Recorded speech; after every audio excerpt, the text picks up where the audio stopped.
Bacaan dari kitab Yehezkiel. Dalam perikop ini, Tuhan berfirman bahwa Ia akan mengumpulkan bangsa Israel dari antara bangsa-bangsa, menyatukan mereka menjadi satu bangsa dengan satu raja yang memerintah mereka. Mereka tidak akan lagi terbagi menjadi dua kerajaan dan tidak akan menajiskan diri dengan berhala-berhala mereka. Tuhan akan menyelamatkan mereka, menjadikan mereka umat-Nya, dan Ia akan menjadi Allah mereka.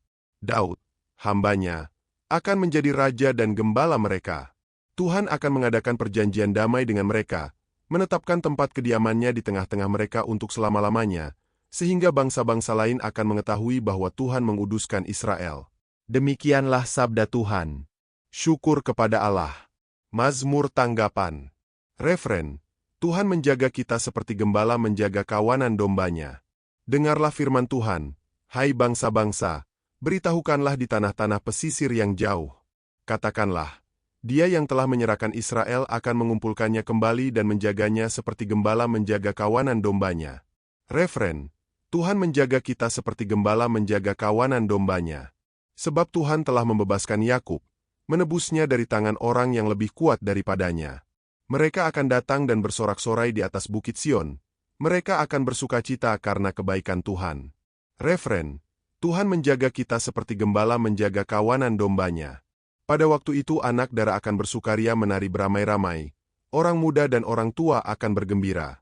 Aku akan mengubah perkabungan mereka menjadi kegirangan, akan menghibur dan menyukakan mereka setelah kedukaan. Refren. Tuhan menjaga kita seperti gembala menjaga kawanan domba-Nya. Bait pengantar Injil. Buanglah daripadamu segala durhaka yang kamu lakukan terhadap aku, sabda Tuhan, dan perbaharuilah hati serta rohmu. Semoga Tuhan berserta kita, sekarang dan selamanya. Inilah Injil Yesus Kristus menurut Yohanes. Setelah Yesus membangkitkan Lazarus, banyak orang Yahudi yang menyaksikan peristiwa itu menjadi percaya kepadanya.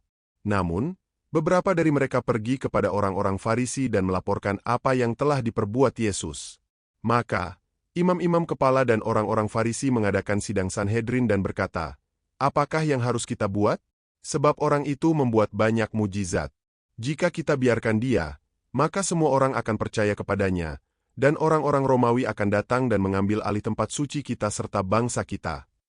Tetapi seorang di antara mereka, yaitu Kayafas, imam besar pada tahun itu, berkata kepada mereka, "Kamu tidak tahu apa-apa, dan kamu tidak insaf bahwa lebih berguna bagimu jika satu orang mati untuk bangsa kita daripada seluruh bangsa kita ini binasa."